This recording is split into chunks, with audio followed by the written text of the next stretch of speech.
Bienvenue à toi qui veux créer un monde meilleur.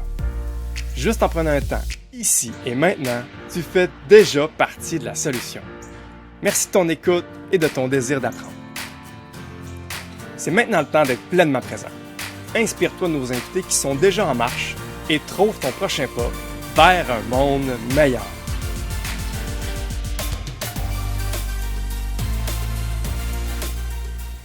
Bienvenue à un autre épisode sur un sujet qui me tient particulièrement à cœur. Un sujet qui m'a beaucoup influencé au cours des 5 dernières années. Celui de la pleine conscience. C'est un sujet très vaste qui commence à devenir à la mode, un peu trop peut-être ou pas, ça dépend de quel côté tu te situes. Mais c'est un sujet que moi m'a profondément marqué dans mon implication à créer un monde meilleur. Puis, je veux qu'on réponde à une question bien précise pour se donner une direction. C'est comment que la pleine conscience peut contribuer à un monde meilleur. Moi, le premier, j'étais convaincu que non. La première fois que je me suis inscrit à un cours, j'y allais de reculons, puis je trouvais que c'était une sorte de plaisir de riche, de prendre le temps d'être conscient, de regarder mes émotions puis mes états d'être et voir à la racine, alors que moi, j'étais dans un état de prise de conscience des enjeux environnementaux planétaires, puis j'étais là. On fera ça une fois que la maison est éteinte, là, le feu est pogné, réglons ces problèmes-là. Après ça, on checkera notre pleine conscience. Mais force est d'admettre que ce premier cours-là, j'ai été de reculons, je me suis réinscrit 4 autres fois parce que j'ai pris conscience que oui, si on veut avoir la paix puis l'harmonie entre la nature planétaire puis les humains, il faut aussi avoir une harmonie autour de nous. Notre famille, nos amis, notre milieu de travail. Et même, il faut avoir une harmonie de nous à nous. Hein? Notre tête, notre cœur, notre corps. C'est ça. Moi, dans le fond, ça m'a fait confronter parce que j'ai pris conscience que je n'avais pas cette harmonie en dedans de moi-même. Puis là, j'avais l'audace de vouloir régler les problèmes de la planète. Ça m'a beaucoup confronté. Et je crois sincèrement qu'il y a plein de façons pour contribuer à ce monde meilleur-là avec la pleine conscience. Et je suis en compagnie de la meilleure personne à ma connaissance pour en parler, Simon Poulain, j'ai découvert en premier lieu comme collègue. J'ai la chance d'avoir vraiment des beaux collègues. Puis c'est lui qui a réussi à titiller ma curiosité en donnant un petit swing à la pleine conscience. Il appelait ça la communication pleine conscience. Puis moi, étant prof, j'avais conscience que la communication était importante. Puis je peux bien aller apprendre. Consciemment ou non, il faut que je m'améliore dans ma communication. Et c'est ça, frappé de la puissance de cet enseignement. J'en me suis réinscrit plusieurs fois. Ça m'a profondément marqué. Je sais que tu as profondément marqué positivement plein de gens. Merci d'être là, Simon Poulain. Merci Michel, c'est très gentil. Je suis très heureux. En fait, j'en étais conscient aussi que ça t'avait bouleversé au départ et que par la suite, tu as eu la piqûre, on pourrait dire ainsi. Du moins, je t'avais apprivoisé. Et t'es revenu. Et donc, je suis très touché que tu m'offres un peu de temps pour en parler, te connaissant aussi avec ta présentation. Oui, effectivement, tu as un souci pour l'environnement, la planète, les autres, l'équilibre, pour la beauté du monde. Donc, on sent que cette beauté-là, cette bonté-là t'habite. Maintenant, effectivement, des fois, on pourrait dire, on se perd un peu dans comment agir. Comment améliorer le monde. Là-dessus, on peut peut-être des fois se dire, je me suis trompé un peu, mais il y a aucune culpabilité à avoir tant que le cœur y est.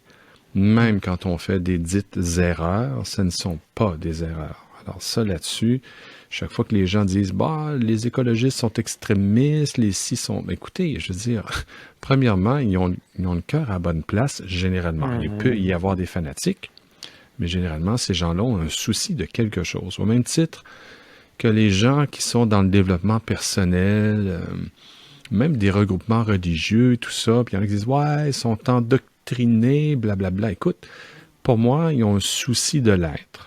Ils ont des questionnements extrêmement profonds qui les traversent et leur démarche est noble. Est-ce qu'elle est juste? Est-ce que c'est la meilleure? Écoutez, la vie nous prend un petit peu en charge là-dedans. Elle nous laisse le temps de faire des tâtonnements, puis plus ça va, plus on se rapproche de nous-mêmes, plus on se rapproche de quelque chose. On en parlait tantôt de la racine, et finalement, peut-être plus en vieillissant, quarantaine, cinquantaine, soixantaine, il y a une sagesse qui est plus évidente, parce que quand on est plus jeune, on a une fougue qui semble ne pas avoir de fin. On se dit, ben, on pourrait défoncer des murs et aussi des portes ouvertes. Alors, il y a des fois des méprises, mais écoute, je suis très sensible à toutes les démarches depuis le début, et même si parfois on sent que c'est trop intense, je préfère ça de loin que l'indifférence qui traverse beaucoup de gens. Un sentiment très, tu sais, les gens sont un peu apathiques parfois, comme rien les intéresse, ni la politique, ni l'écologie, ni quoi que ce soit. Donc je me dis, bon, ben ça, c'est des arbres morts, il faudra faire quelque chose, il faut leur greffer un peu de vie. Donc, au contraire, je suis très touché à des gens qui sont portés par des questionnements puis des désirs. Tu disais à un moment donné, quand tu m'as approché, d'aider un peu, m'aider dans la pleine conscience, mais c'est simplement de partager et de faire vibrer, de faire monter la sève, tu vois, favoriser une montée de sève. Ça, c'est génial. Puis après, ben, la sève, elle fera son travail plus en aval. Donc, voilà. Donc, merci beaucoup, Michel, pour cette invitation. Est-ce que j'entre tout de suite moi-même dans le sujet, paf, comme ça, on y va? Ben, écoute, oui, mais moi, je veux clarifier quelque chose. D'une part, là, moi, je trouve ça encore fascinant là, qu'on soit connecté à travers un écran, puis que là, on soit enregistré. Je prends encore conscience de ça, que ceci va aller dans les oreilles de tout plein de gens qui veulent créer un monde meilleur. Hein. On a pris un titre un peu curieux qui s'appelle « À toi qui veux créer un monde meilleur », mais ce qu'il y a de le fun, c'est qu'on peut s'adresser littéralement à ces gens-là. Puis j'ai envie tout de suite me mettre dans cet esprit-là, à ces gens-là qui ont cette valeur-là que tu nommais, qui est noble. À droite, non ou non, reste à voir. Mais je pense qu'il y a un point qu'il faut clarifier, c'est que justement, on a tellement entendu pleine conscience que j'ai envie de dire, c'est quoi ça? Puis, tu sais, là, toi, tu t'intéresses à ça avant que ça soit la mode. Hein, ça fait bientôt 16 ans que tu suis des formations là-dessus. Tu l'enseignes depuis 10 ans. Ça fait 20, et donc, je serais vraiment... Ben, tu vois. Et donc, je serais même curieux là, d'avoir ton regard sur qu'est-ce que c'est ça que cette bébête-là, parce qu'on a comme trop entendu. Comment tu le définirais? OK. Bon, d'abord, effectivement, tu as raison de dire que c'est pas apparu récemment. Si on prend l'appellation mindfulness qu'on entend beaucoup et pleine conscience, ça a été très popularisé par, entre autres, John Kabat-Zinn, qui est médecin au Centre médical universitaire au Massachusetts. Donc, c'est le premier lui-même qui en a un peu... On peut dire qu'il l'a popularisé, mais quand même, elle existait, l'expression. Ça nous vient du bouddhisme, tout ça. Alors, lui, il était bouddhiste. Donc, il y avait des pratiques de méditation bouddhiste et tout. Il s'apercevait que la méditation lui faisait énormément de bien. On va dire à l'être et au corps. Mais puisqu'il est médecin scientifique, il s'est dit, est-ce que mes patients pourraient bénéficier d'une certaine dimension de ce que je pratique? Et là, il s'est dit, ben, la simple attention vigilante, tournée vers l'instant, la respiration, je suis capable de le mesurer scientifiquement. Donc, qu'est-ce que ça fait au cerveau? Qu'est-ce que ça fait au niveau hormonal, endocrinien et tout? Et là, vraiment, de façon très scientifique, il est sorti, bon, ben, voici mes études, on a fait des électroencéphalogrammes, on a mesuré la réponse immunitaire des gens qui méditent pas, leur niveau de stress selon l'échelle d'anxiété de Beck et tout ça. Donc, de façon très rationnelle, il a mesuré, je pense, c'est 88 bienfaits à la méditation pleine conscience qui se résument en simplement observez-vous dans l'instant de façon la plus fine, la plus subtile possible et voyez les effets que ça donne. Donc, pratique pendant 8 semaines. 2 fois par jour, 20 minutes à chaque fois. Et effectivement, même les gens qui ne connaissaient pas la méditation, qui n'ont aucune allégeance religieuse, tiraient profit de sa méditation parce qu'ils prenaient des gens qui allaient subir une opération, puis ils leur faisaient faire soit de la méditation avant ou après, puis voir les impacts. Et s'ils pratiquaient les 8 semaines, ils mesuraient les impacts et ça n'a été que bénéfique. Donc là, nous, on pourrait dire, on a bénéficié de ça. La popularité a grandi aux États-Unis, ça a traversé ailleurs, en Europe. Il y a Christophe André, en France, qui est psychiatre, qui en a parlé beaucoup. Et là, évidemment, ça a fait de boule de neige. Donc, comme je te disais, ça vient du bouddhisme. Cette idée d'attention, de vigilance dans l'instant, ça, on va dire, ça remonte au Bouddha. Mais on pourrait dire, mais oui, mais le Bouddha l'a pris où? Donc, ben là, il faudrait que tu remontes peut-être au premier méditant qui existait dans l'histoire de l'humanité. On va le trouver où? Bon, apparemment que Sadhguru dit que c'est Adi Yogi il y a 15 000 ans. Bon, ben là, on n'a quand même pas de preuves scientifiques que c'était lui, mais ça remonte je te dirais, au moment où la conscience est apparue chez l'être humain, à un niveau léger, dense ou pas, au niveau que aussitôt que la conscience apparaît, ben, il y a la possibilité d'être conscient qu'on est conscient. Et là, ça commence. Ça commence parce que là, tu es vigilant à quelque chose d'extrêmement fin au niveau de ta présence. Et donc, remonter à la source, c'est très difficile, mais ça a été très popularisé à partir des années 70. C'est par ici parce que moi, j'ai suivi une formation, on peut dire, on peut pas appeler ça des formations, des séminaires avec David Sucy pendant, avec David, peut-être une quinzaine d'années, 15-16 ans, avec des rencontres ponctuelles après. Et là, c'était une approche qui était sienne. Il n'appelait pas ça la pleine conscience. Lui, il appelait ça science, conscience et sagesse de la communication. Moi, j'ai rappelé ça, bon, communication en pleine conscience, entre guillemets, il me semble que ça se vend bien, et ça va toucher les gens suffisamment, ça va les titiller, et je pourrais faire quelque chose avec ça, qui est d'ordre ontologique, donc de l'être, et spirituel. Mais c'est pas nécessaire d'être croyant, mais pas du tout, pour venir à mes cours, parce que la plupart des gens qui viennent n'ont pas de foi en quoi que ce soit. Il y en a qui en ont, il y en a qui sont très, très, on pourrait dire, très actifs spirituellement. Donc, il y a de tout. On a même déjà eu un futur prêtre dans une de nos formations qui était venu puis qui a trouvé ça génial. Donc, voilà, c'est un peu la source là, de la pleine conscience. J'ai envie de le dire dans mes mots pour être certain que je les comprends bien parce que j'ai envie de dire que si on essaie de le définir, j'entends la source, mais qu'est-ce que c'est concrètement? Tu as dit un mot que j'ai apprécié, c'est affiner l'observation qu'on se porte sur soi-même. Ouais. Et peut-être aussi autour de nous, mais je pense même sur soi-même fondamentalement, parce que si t'es pas capable de voir clair en toi, comment veux-tu voir clair autour de toi? Puis ça, c'est confrontant parce qu'à mon ressenti, d'une part, c'est que tout le monde est conscient. Voyons, je suis capable de m'observer, pas besoin de cours, moi, j'ai ça. Mais d'aller affiner ça, ça peut paraître simple. Mais moi, de ce que j'ai ressenti, c'est que c'est ça.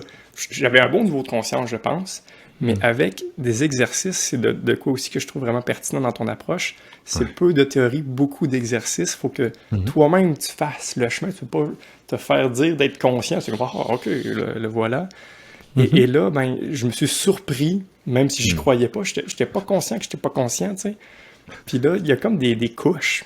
Puis tu sais, puis après quelques modules que j'ai fait avec toi, je suis comme, ben là, je suis conscient, là, c'est bon. Non. On dirait qu'il y a une couche me fait prendre conscience d'un autre, puis qu'il y a vraiment une sorte de travail d'une vie. Je vois ça comme un art à peaufiner. C'est un art. Je donne des fois l'exemple des gens qui sont en musique. T'as beau avoir un chef d'orchestre devant toi qui semble être achevé au niveau musical parce que c'est un maître de musique, mais il n'a jamais arrêté de progresser. Puis on le sait, il y a des chefs d'orchestre qui, jusqu'à 80 ans, sont devant puis ils n'arrêtent pas de progresser. On ne peut pas atteindre quoi que ce soit de final en pleine conscience. Donc, pour répondre à ta question, on va y aller simplement. De façon générale, parce qu'on parlait de communication en pleine conscience, c'est qu'on est en mode inconscient ou réactif. La plupart du temps, puis on le sait, avec même le Freud nous parlait, il y a le conscient, 5%, le surmoi, le ça, tout ça. Il y a une grande partie de notre comportement qui est absolument inconscient. Bon, évidemment, il faut commencer à le mettre en lumière, comprendre nos fonctionnements. Parce que si tu veux intervenir en toi, éventuellement, il faut que tu saches où intervenir. Sinon, tu vas dire, de façon générale, je m'observe. Je m'observe, mais j'observe quoi? Tu vois, en partant, c'est j'observe quoi? Bon, il y a beaucoup de méditations qui parlent d'observer des pensées. Bon, ça aide, on pourrait dire, à un niveau, mais t'en fais quoi? Et pourquoi on observerait nos pensées? Tu vois, c'est comme, faut qu'il y ait de la logique là-dedans, sinon tu le fais une fois, deux fois, puis la troisième fois, tu t'ennuies, mais complètement, puis tu ne comprends pas la finalité. L'idée, c'est de revenir, tu l'as vu, on revient au corps. Ça, c'est le premier, c'est qu'il faut comprendre qu'on a un corps qui agit sous le mode réactif presque tout le temps. Hein, c'est l'héritage animal, principalement. D'une part, de comprendre que notre corps c'est une forme d'intelligence, mais absolue, même si on va dire que c'est l'héritage animal, mais écoute, juste notre cerveau, actuellement, même si c'est l'héritage de au moins 60 000 ans de travail, après ça, tu peux remonter à, OK, mais avant les dinosaures, puis tu peux remonter au Big Bang, OK, parce que la création de l'univers, on y est relié. Notre cerveau, c'est 15 milliards d'années de travail. Alors, qu'est-ce qu'on fait avec ça? On se dit, justement, on a capacité que les animaux ont très, très, très, très, très peu, c'est la capacité d'être conscient. Donc, ça veut dire que tout ce qui est héritage réactif inconscient, qui est déjà préprogrammé, je peux en devenir conscient et intervenir. N'est-ce pas magique? C'est-à-dire que tout ce qui est pour moi de l'ordre de la colère, de la réactivité, mon impatience, ma rage, mon insatisfaction, mon indisposition, mon anxiété, tout ça, tu te dis, mais à quelque part, je peux rentrer là-dedans puis comprendre qu'est-ce qui se passe. Mon corps entre en lien avec le corps de l'autre. Mon corps entre en lien avec l'espace, l'environnement. Qu'est-ce que ça a sur moi? Est-ce que je suis capable de le lire? Est-ce que je suis capable de le lire chez l'autre? Parce que pour le lire chez l'autre, éventuellement, pour commencer peut-être à décoder, s'harmoniser, c'est pas juste une affaire de tête et de mots, c'est une affaire de corps. C'est tout le corps qui rentre en communication. Donc, qu'est-ce que ça veut dire le corps? Ben, il faut comprendre ces mécanismes de base, ces mécanismes de survie, ces façons d'agir, parce qu'on est excessivement sensible. Ça n'a pas l'air, mais à la présence corporelle de quelqu'un, physique de quelqu'un. Là, on pourrait décoder après ça son non-verbal, est-ce qu'il se met les bras de même, il est de même. C'est des détails pour moi. Pour moi, c'est vraiment la question d'habiter son corps. C'est la grande... On peut dire, pour moi, là, si les gens font du yoga, de la méditation pleine conscience, ou n'importe quelle forme de méditation, le premier, c'est le contact avec le corps. Sentir son corps, habiter son corps. Ça va pas faire de vous des êtres plus en forme et tout. Même le yoga, pour le peu que ça donne, je vous dirais, c'est surtout la question, c'est que tu es en contact avec ton corps. Le corps est relié aux émotions. Le corps n'est pas séparé des émotions. Donc, si tu veux, la base émotionnelle, tu vas me dire, oui, mais c'est le cerveau limbique, Simon. Oui, mais le cerveau limbique, cerveau, système endocrinien, corps, réaction, viscère, c'est dans le corps. Une émotion, c'est un vécu corporel, physique. Oui, ça part, on dirait, du cerveau, mais quand on a le cœur brisé, on se pogne pas la tête, on se pogne pas le genou. Tu sais, il y a comme, on sent que ce qui est vécu est terriblement ancré dans le corps. Et après ça, quand on travaille en méditation, c'est qu'on essaie aussi de calmer, on va dire, le corps, parce qu'à force d'être présent à soi, généralement, il y a on va dire, un apaisement presque instantané. Ça, c'est vérifié partout. Le taux d'adrénaline, le système nerveux endocrinien, tout ça. On peut tout vérifier que juste de bien respirer consciemment va amener une détente au corps. Le cœur bat moins vite, tu n'auras plus les mêmes watts, ta voix va être plus posée, tu vas parler moins vite. Bon, tu sais, il y a plein de trucs, on se dit, mais on peut mesurer l'impact d'être dans l'instant. Quand je deviens donc conscient et actif avec mon corps, même si la respiration est, on va dire, naturelle et inconsciente, préprogrammée, il y a une espèce de coïncidence, et on peut le sentir dans le cerveau, ça fait du bien. C'est pas une impression mentale, ça fait du bien. Et après ça, puisque le corps est l'assise des émotions, les émotions vont s'en trouver calmées. Et c'est pas pour rien qu'on dit socialement aux gens qui sont énervés, assis-toi puis respire par le nez. Pourquoi? C'est parce que les gens, 1, sont survoltés, 2, ils respirent plus. C'est la base du stress, la respiration. Si vous êtes anxieux ou si vous faites de l'angoisse, vous n'arrivez pas à dormir, insomnie, vous êtes pogné avec votre hamster mental tout le temps, je vous dirais pratiquer la respiration consciente. La cohérence cardiaque peut aider aussi, des trucs là, avec la petite bulle, la petite goutte d'eau. Tout ce qui va vous ramener en contact avec votre corps, une intimité bienveillante avec le corps, ça va apaiser vos émotions et ça va apaiser votre mental. Est-ce que ça résout tout? Non. Mais tu vois, quand c'est moins agité en soi, si je te demande maintenant de porter un regard sur tel aspect, tu dis, là, au moins, je suis beaucoup moins dérangé. Il y a un apaisement qui nous permet un certain recul, une certaine distance ou une perspective qui s'ouvre. Et là, je sens, comme les exercices qu'on fait, tu dis, là, tu sais, je viens de prendre conscience de ça et je peux en parler. Je rends ça intelligible. La pleine conscience, c'est pas un truc, tu t'assois puis tu te mets à faire des ohms pendant 4 heures. Non, pleine conscience, c'est que tu vas mettre en lumière au niveau de la conscience et tu vas nommer. Donc, l'intellect, le mental devient un outil précieux pour mettre de la lumière sur nos mécanismes et physiques et émotionnels et mentaux. Tout ça. Donc ça, c'est la première phase. Ça, c'est le premier, tu te souviens, c'est le premier module. Oui. Et une fois qu'on a fait ça, on se dit, OK, là, je comprends un peu l'idée d'être conscient. Maintenant, on termine avec, oui, mais la conscience, c'est quoi? Parce que là, on se dit, je suis conscient. Tu sais, Michel, je suis conscient. OK, ouais. peux-tu essayer de me situer la conscience au niveau même de ton corps? Mais là, tu vas me dire, là, tu cherches dans ta tête. C'est fascinant, la conscience. C'est pas... il y en a qui vont dire, ouais, mais c'est des bulles qu'on pète avec nos neurones, puis on est conscient. Non, non. On sait aujourd'hui, et Kabat-Zinn aussi est un peu je sais pas si il est le père de l'approche cognitivo-comportementale, mais il a participé beaucoup. Là. En psychologie, aujourd'hui, on parle de la troisième vague là, de l'approche cognitivo-comportementale. Elle est connue, elle est partagée, elle est pratiquée. Donc, on fait, grosso modo, entre autres, un peu de pleine conscience en psychologie aujourd'hui. Et c'est admis. C'est pas un truc pété. La conscience est un enjeu crucial.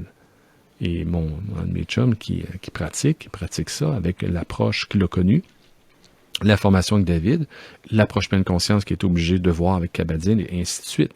Donc, il y a là-dedans tout un monde qui va s'ouvrir parce que si tu veux, tu peux faire que de l'approche un peu de prends conscience de tes mécanismes et après ça, tu creuses, tu dis attends, tu vois-tu le cadeau caché incroyable derrière tout ça?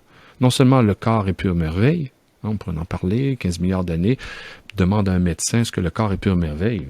Écoute, il n'y a pas un ordinateur qui un jour va arriver à la cheville du corps. C'est trop exceptionnel, un corps. C'est pas juste exceptionnel, c'est sacré, on va dire, si on rentre un peu plus en conscience avec le corps, parce que c'est toute une mécanique émotionnelle, une mécanique aussi mentale, et un arrière-plan de conscience qui ouvre sur des dimensions qui sont pas soupçonnables par, on va dire, les 5 sens proprement dit. C'est des états qui ont dit des fois des états altérés, mais j'aime pas tellement le terme. C'est des états où, ce qu'on parlait tantôt, il y a des couches. Tu dis, t'es conscient. C'est un peu comme si tu vois par un tunnel. Tu dis, je suis conscient, Simon, je suis conscient. Puis on fait des exercices, puis à un moment, tu dis, là, je suis un peu plus conscient. Puis à un moment donné, tu te dis, OK. Puis là, tu fais un 360. Tu dis, là, Simon, on a atteint le bout, on a fait 360. Oui, mais par en haut, puis par en bas, t'es pas allé. On peut aller par en haut. Ben oui. Puis qu'est-ce qui nous limite? Et quand on vit des expériences d'expansion de conscience, c'est plus de la théorie, ce sont des expériences et là, le regard est complètement, on va dire, transmuté sur les mécanismes physiques, émotionnels et mentaux. Et là, c'est pas simplement des observer pour intervenir, c'est que la qualité de présence change complètement. C'est presque, je te dirais, tu parles une autre langue sans parler une autre langue. T'es rendu, OK, non, moi, là, excusez-moi, je suis plus en mode réactif, ou du moins beaucoup moins en mode réactif. Alors, la réactivité des autres n'a plus d'incidence sur soi. Et donc, ça change le monde complètement. Donc, tu deviens plus, si ça jappe devant toi, pour toutes sortes de raisons, tu te mets pas à japper. Tu fais comme, excusez, je suis plus dans le mode réactif. Donc, tu vas rencontrer très souvent des gens en pleine conscience, sans qu'ils te disent, évidemment, et c'est pas marqué « je pratique la pleine conscience », mais des gens conscients, bien ancrés en eux, au niveau de la conscience, quand tu rentres en réactivité devant eux, ne vont pas réagir. Ils vont pas péter un plomb, ne vont pas rentrer en colère. Ça veut pas dire que ça n'arrivera pas une montée d'énergie, mais ne répondent plus, du moins, du tac au tac des trucs qu'on dit complètement débiles, où il n'y a pas d'intelligence, il n'y a pas de... Là, je rentre dans une autre sphère, on en parlera peut-être tantôt, mais la conscience va venir pulser quelque chose qui n'est pas prémédité, qui n'est pas préécrit, un peu comme les réactions, les réflexes mentaux qui sont préprogrammés. Tu sais, qu'on parle, puis on dirait que c'est des phrases toutes apprises. Non, tout à coup, hop, tiens, des nouvelles phrases. Tu sais, des nouvelles façons de dire les choses, des nouvelles façons de les accueillir, d'entrer en relation avec elles. Et ça, c'est un mode créatif instantané. Et là, on retrouve toute la magie de l'enfance là-dedans. C'est extraordinaire parce que tu dis, mais je sais pas ce qui va se passer. Je sais pas ce qui va se dire. Tu vois, le côté un peu vertigineux, mais fascinant parce que le monde s'ouvre. Tu dis, je sais pas. Je ne connais pas le monde. Je ne connais pas l'instant qui s'en vient, comme là, dans l'entrevue. Où c'est qu'on s'en va? Je sais pas ce que je m'en vais. Ça pousse. Tu vois, depuis le début, ça pousse. Là je le sais. Oui, là. oui. Depuis 5-10 minutes, là, je suis retombé en atelier. Tu me reconnais? Puis moi, là, j'ai envie de réagir parce que c'est ça. Ça fait vibrer ce que tu dis. Là. Est-ce que j'ai la permission? Je t'ai coupé déjà. Fait que, interviens, coupe-moi. La conscience n'en a rien à faire. Elle va revenir à la charge.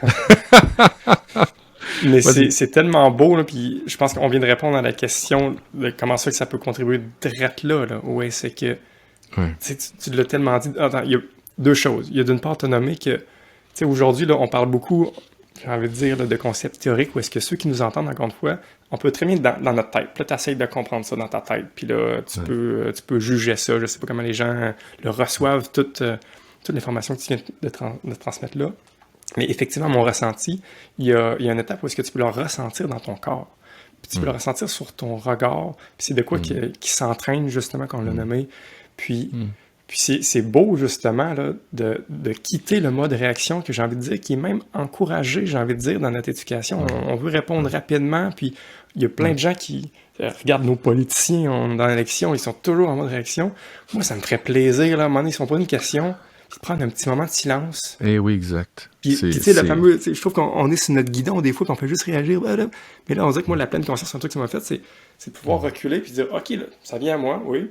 C'est la même chose, mais on dirait que j'ai un temps de réflexion de plus. Des fois, j'ai même le réflexe de dire, oh, ça me fait-tu remonter une émotion, là? Oh, ça a-tu le goût de me mettre en colère, ce que je vis là? Puis ça donne vraiment un autre regard qui est peut-être dur à comprendre comme ça. Puis que ceci, ben, tu veux ça. Encore une fois, là, moi, les gens qui veulent créer un monde meilleur, je les veux attentifs, avoir un bon regard, puis de pas être en mode réaction, parce qu'on peut tellement être tiré partout. On veut pas des gens qui s'éparpillent puis qui veulent juste réagir. Voilà juste ça, une façon de bien montrer que ça peut contribuer à un monde meilleur. Oui. Écoute, je vais être confrontant pour une seconde. Ça peut être une bonne façon de s'éviter de vouloir créer un monde meilleur. Ah? Vas-y donc. Qu'est-ce que tu veux dire qu'on veut s'éviter? Depuis, disons, 5-10 minutes, tu as vu quelque chose qui a monté. Jamais, pendant que je te parlais ou que quelque chose parlait en moi, à travers moi, il m'est venu l'idée que je voulais un monde meilleur.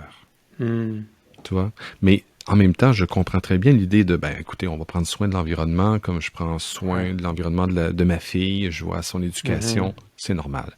Mais simplement pour vraiment voir la différence, c'est quoi être en pleine conscience et s'appuyer sur la conscience qui est toujours neuve, fraîche, naissante, c'est que justement, tu n'as pas un a priori de volonté, tu as un a priori de présence. Et quand tu es dans la présence, ce qui est le contraire d'effectivement ce que tu as dit tantôt avec les débats des chefs, les autres ils apprennent leur ligne. Faut que je place telle ligne, faut que je place tel chiffre, faut que je fasse mal, faut que je surprenne l'autre, faut que je le ridiculise. Et s'il dit tel mot, je rebondis dessus, tu vois. C'est tout le contraire de la pleine conscience. C'est pour ça que je suis plus capable d'écouter ça. C'est que effectivement, ce que tu dis, ce serait très beau d'avoir un chef qui, à un moment donné, fasse comme, c'est sûr que présenter comme ça, vous savez, ça... J'ai envie de dire que finalement, on n'est plus tout à fait d'accord avec cette politique-là. Tu sais, qui se remettra en question, toi. C'est ça qui serait la beauté de l'intelligence en action, de voir quelqu'un qui est tout à coup traversé ou illuminé, traversé par un petit éclair de génie, et surtout de découvrir que peut-être ce qui avait été élaboré avant est con. Mais tu vois, l'ego est trop fort. Quand on est en campagne électorale, les égos sont très puissants. Et plus il est puissant, moins la conscience a de place. Un ego est fondamentalement réactif, bâti sur les stratégies de survie du corps physique. Ça, c'est l'ego dysfonctionnel que tout le monde connaît. Quand je rentre dans mon trip d'ego, réactif, pulsionnel, pourquoi on est si tendu au niveau de l'ego? Mais c'est parce qu'il a exactement les mêmes principes de survie que le corps physique. Il se défend, il attaque, il veut dominer, il veut pas être dominé, mais regarde les chefs qui se parlent. Une guerre de coq, une bataille de coq. Donc, je reviens, je ne sais pas si je devrais creuser plus tout de suite, mais pour revenir à cette idée d'aider le monde, parce que j'étais un petit peu challengé là-dessus, la qualité de présence, tu as vu, on l'a fait beaucoup, même le module 3, où on parle de vivre dans l'instant. Ça implique quoi de vivre dans l'instant? Ça, c'est une dimension, c'est très à la mode, l'expression « vivre dans l'instant », saisir le jour, carpe diem, mais on saisit quoi là-dedans? Tu vois, c'est fou de penser que à un moment donné, pour moi, tu devrais pas savoir ce que tu vas saisir. Tu vas plutôt cueillir ce qui va émerger. C'est très, très différent dans l'instant. Et là, l'idée du silence que tu as souligné, qui, pour moi, est cruciale, et je vais te donner une anecdote. Ça m'est venu tout à l'heure, alors que moi-même, j'entrais dans le silence avant notre rencontre. David, un jour... je l'avais invité à Saint-Georges pour une conférence. Je pense que c'était la 2e conférence à Saint-Georges. C'était en 2002, une affaire comme ça. Et à un moment donné, ben, tu sais, il y a plein de monde, ça brassait, tout le monde y parlait, puis il dit, je vais aller me préparer. Je dis, ouais, qu'est-ce que tu fais pour te préparer? Il dit, j'entre dans le silence. Là, dans ma tête, ça fait comme, ben oui, on va te poser plein de questions, prépare-toi. Non, il dit, je vais rentrer dans le silence. Et là, ça a été comme une révélation. Ah, OK. Donc, son principe d'intelligence ne vient pas de son mental. Il vient d'ailleurs. Ça, tu dis ça, des gens ils vont dire, ben là, dans le silence. Parce qu'ils voient le silence comme l'opposé du bruit. Il y a du bruit, il y a des sons, il y a le silence. Non, c'est pas ça, c'est pas du silence de pleine conscience. Ça, c'est absence de bruit. Moi, je te parle, c'est une qualité de silence au niveau mental où il n'y a pas rien qui pulse, comme dans les principes en pleine conscience que j'avais élaborés, qui sont vus comme le monde, être capable d'observer sans juger, sans commenter, dans une neutralité bienveillante, établie dans sa dignité intérieure. Tu vois, cette qualité de présence à soi dans le silence va te faire entendre autre chose que ton hamster. Parce que généralement, les gens, ben, s'ils arrêtent de parler, ils continuent à penser. Tu fais une entrevue, OK, ben je prépare ma réponse avant même que tu aies fini ta question. Puis là, tu vois, on est dans une espèce d'échange qui, c'est trop mental. Alors que la vie, c'est pas ça. La vie émerge à chaque instant, comme je disais tantôt, tout émerge du silence en réalité. C'est pas parce qu'on parle qu'on a quelque chose à dire. C'est parce que si on est vraiment, je parle en pleine conscience, c'est parce que du silence émerge quelque chose qui doit se dire. Ça, c'est la beauté. Et ça, tu vois, c'est un esprit d'enfance. C'est comme, ah ouais, t'as tout le temps les yeux de main, c'est comme, je sais pas ce qui pourrait arriver. Même s'il y a tout le temps un arrière-plan, on dirait de connu, non. C'est comme l'arbre, chaque année, il pousse un peu plus. Il a l'air du même arbre, oui, mais il est plus grand, il est plus gros, les branches sont rendues là. Il est neuf, lui. Toi, tu le vois peut-être dans ton image, l'arbre de l'année passée, comme on peut voir les gens autour de nous. Ah, le Michel que je connais depuis 10 ans. Oui, mais dans l'instant, ce Michel-là, qui est-il? Et si je suis capable de capter et de cueillir sa qualité de présence, elle va révéler ma qualité de présence. Et là, il y a un dialogue, non pas de sourds, mais il y a un dialogue d'enfants qui sont en train de s'émerveiller, d'être dans l'instant, en train de danser sur quelque chose. Tu te dis, mais c'est quoi? Ben, c'est la beauté. C'est la beauté de l'instant, c'est la beauté de toi et moi. On fait une danse. C'est pas moi qui parle, c'est pas toi, c'est une danse à deux. Et là, et ça, je sais bien, c'est pas fréquent, là. On n'a pas ça souvent, ces discussions-là.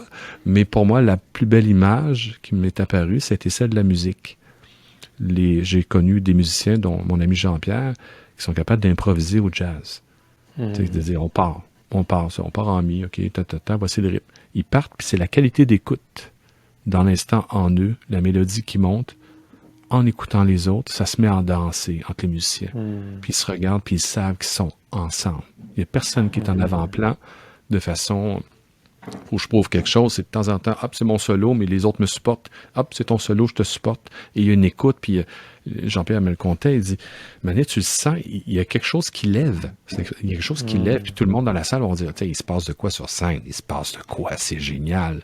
Parce que c'est pas ce qu'on a déjà entendu, on n'a jamais entendu ça. Puis c'est à soir que ça se passe.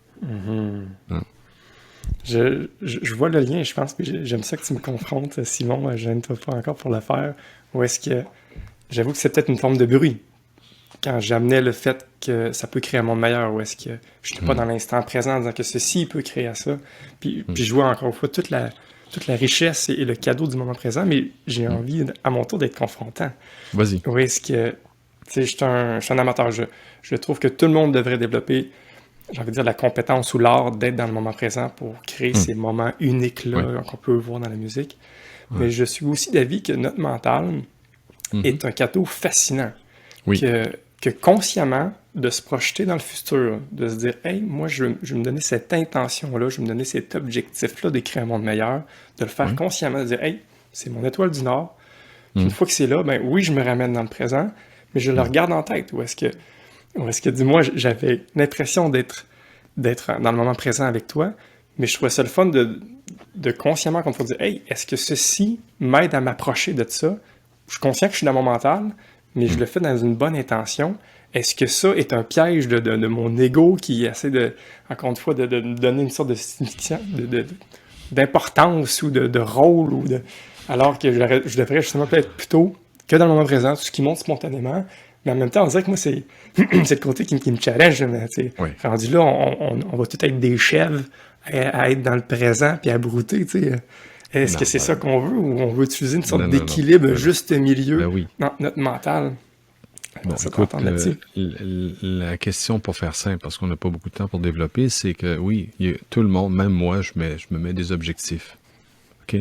Maintenant, l'objectif est là parce qu'on est humain, puis on travaille avec le temps, puis il y a une évolution, puis bon, on peut pas ne pas le faire. Je disais pour ma fille, pour tes enfants, même chose.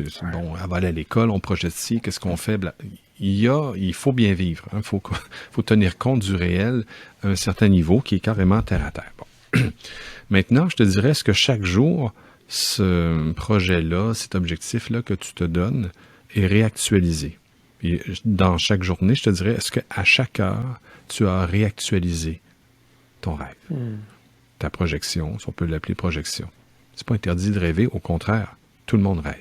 Maintenant, est-ce que c'est actualisé ou c'est une crispation mentale de « je veux tellement me donner une raison de vivre, je vais la pointer, je vais dire, regarde, ça va être ça, c'est ça qui va me donner le goût de vivre. Et si je le lâche, ça veut dire que je l'abandonne, ça veut dire que même je suis paresseux, puis que je suis pas assez tough. Puis tu vois, là, tu te mets, l'ego s'empare de ça en se disant, OK, donc, cette crispation-là va te figer dans ton évolution. Et pourtant, tu vas dire, ouais, mais Michel, il a l'air tellement intense. Oui, mais justement, la beauté du monde, j'ai déjà vu un enfant qui est crispé, à part des fois, il fait la crise du bacon, ça c'est drôle, mais je veux dire, généralement, un enfant, il est léger, tout est en train de... Même les jeux, on passe d'un jeu à l'autre. Eux autres, ce qui compte, leur futur, c'est est-ce qu'il y a de l'espace pour que je puisse apparaître, naître, grandir? Peu importe l'espace. Donnez-moi un peu d'espace. Donc, donne-toi de l'espace. Si tu as un projet comme, au point de vue écologique, et ça que tu as fait, d'ailleurs, des très, très beaux projets. Maintenant, ce n'est jamais une finalité. Et de toute façon, ton but... du point de vue existentiel, puis là, on va changer un peu de plateau. On va monter de marche. Ton but, c'est pas de créer un monde meilleur, c'est que qui t'a été donné au niveau de la conscience ait pu grandir. Comme nos enfants, on se dit, j'espère que mon enfant ne restera pas 5 ans et demi. Là. Il va passer à 6, 7, 8, 15, 20, puis à un moment donné, il va être autonome. Oui, on va se revoir, puis à un moment donné, je vais admirer cet être. Puis j'espère que mon enfant va aller plus loin que moi. Et un peu comme nos parents nous ont donné tout ce qu'ils pouvaient. Génial. Je prends ça, je fais comme, moi, je vais aller plus loin, pas dans le sens, moi, je vais changer le monde plus. Non. Moi, je vais désengager tout ce qui est ancrage négatif, conditionnement, endoctrinement, crispation anxieuse, peur de l'avenir, tout ça, je le fais exploser, je fais grandir cette beauté intérieure qui, elle, va construire un monde meilleur. Ah, c'est beau. Puis dans l'instant, quand tu entres en conscience, tu es en train de construire un monde meilleur. Parce que de là ne peut pas émerger un monde pourri. Parce que tu es en train de toucher à la racine dont on parlait tantôt. L'enregistrement. On est en train de toucher à la racine qui est la beauté en elle-même.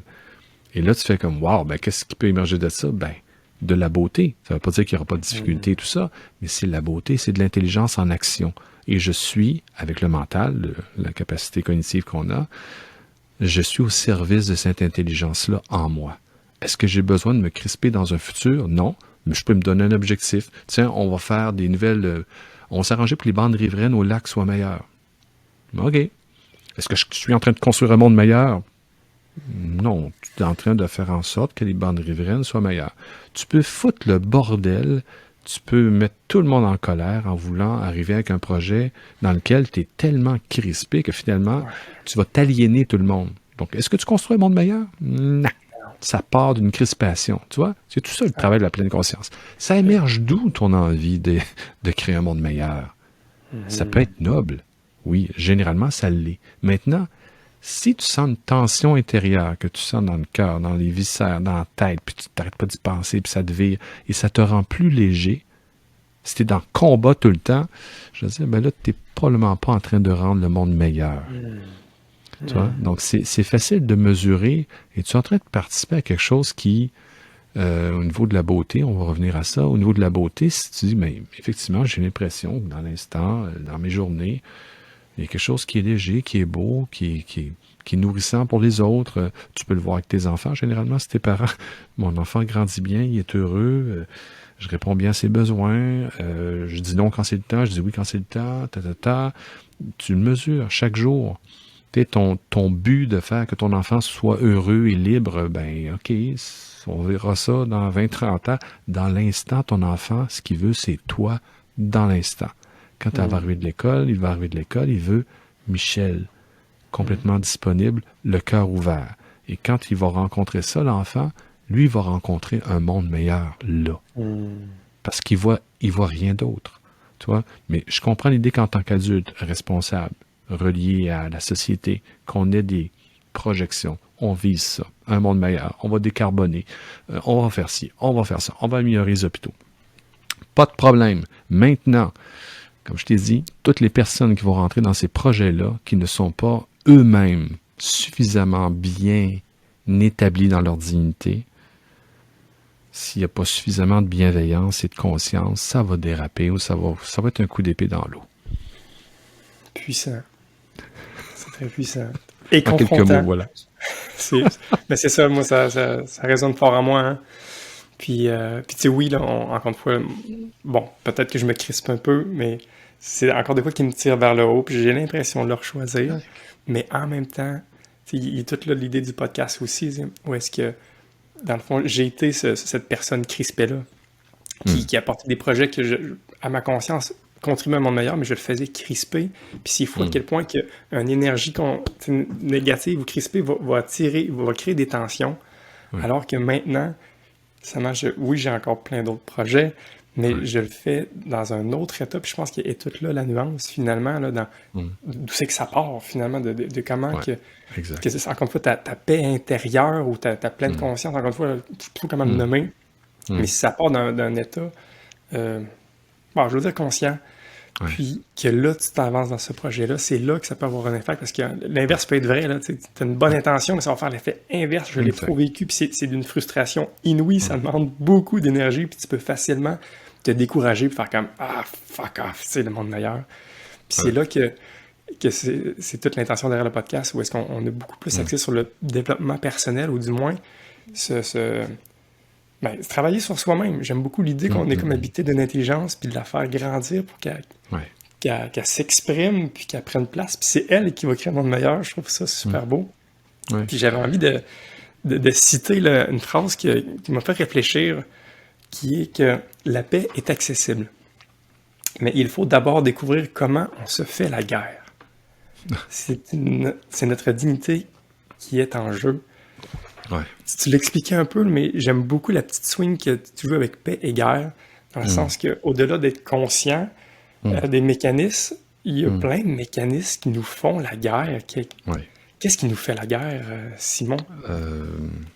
Bon, écoute, tout à l'heure, on a parlé rapidement de l'ego. C'est probablement là où on le voit le plus. C'est-à-dire qu'il y a une agitation mentale, il y a une peur de disparaître, physique, une peur de disparaître du point de vue identitaire. Il y a une peur de ne plus être lié au groupe, ça c'est des peurs purement émotionnelles, l'instinct grégaire. Toutes ces peurs-là vont faire en sorte que je vais agir de façon plus ou moins dysfonctionnelle. C'est-à-dire que tu ne vas pas avec un élan de confiance en la vie, que tu es porté par une forme d'intelligence, tu agis pour éviter d'avoir peur. Tu vois? C'est pas du tout le même registre là, qui fonctionne. Donc, il faut que tu découvres comment tu sabotes toi-même cette énergie-là en toi? Comment tu te mets des bâtons dans les roues? Parce que oui, tu vas nous dire, ouais, mais des fois, les gens nous mettent des bâtons dans les roues ou des situations.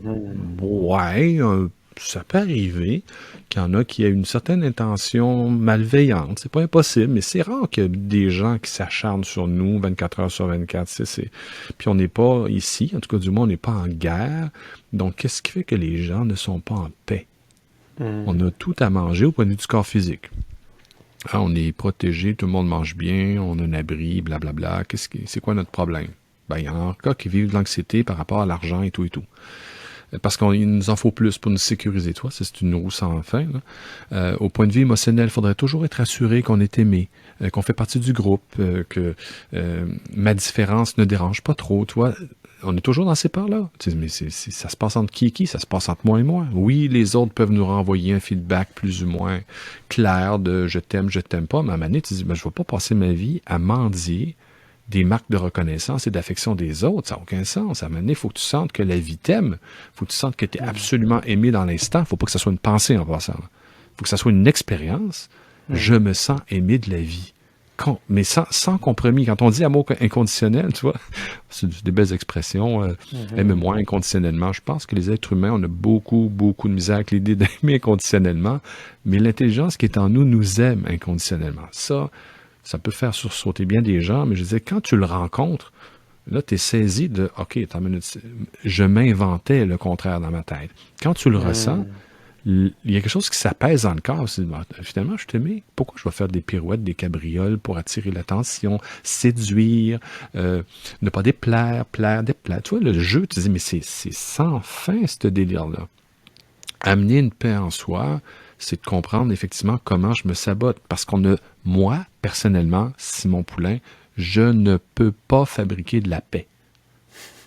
J'ai aucune compétence là-dedans. Mais l'intelligence en moi sait comment le faire. La seule compétence que j'ai, c'est que je me sabote beaucoup. Ça, là-dessus, je suis très compétent. Et je peux saboter la vie des autres. On est tous généralement assez doués pour ça. Mais pour faire le contraire, pourquoi? Parce qu'on s'y prend par les mauvais outils. Tu vois, juste ça, en partant. Donc, apprendre, si on veut la paix dans le monde, c'est une belle phrase aussi, je veux la paix dans le monde, ouais, mais est-ce que tu sais comment tu te fais la guerre à toi?